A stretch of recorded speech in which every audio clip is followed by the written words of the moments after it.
এটা হলো ইন্ডিয়ার সিলেট জাফলং পাথরের নদী। এই নদীটি ভারত বাংলাদেশকে বিভক্ত করে দিয়েছে।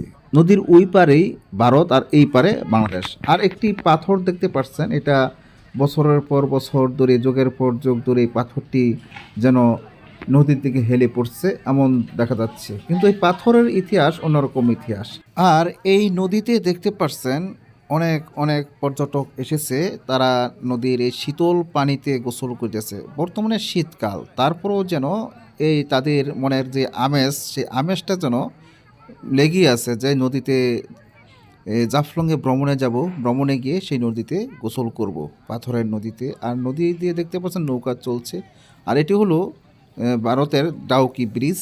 এই ব্রিজটি দেখতে পাচ্ছেন যে এই ব্রিজের উপর দিয়ে গাড়ি চলাচল করে, যেমন এপারের গাড়ি ওপার যাচ্ছে।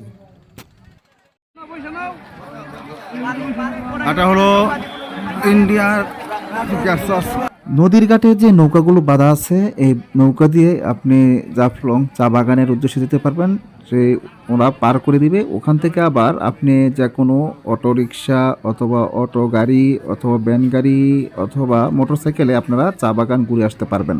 এখান থেকে নৌকা নিলে অবশ্যই মাঝির সাথে দামাদামি করে নেবেন। ইন্ডিয়ার সেই বড় কালো পাথরটি, এটা বহু বছর ধরে দেখতেছি।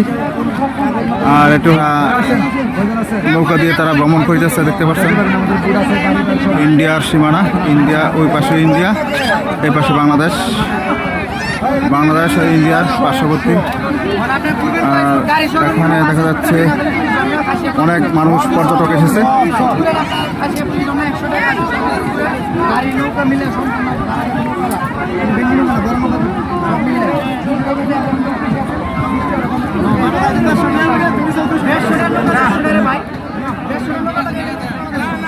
খুবই সুন্দর।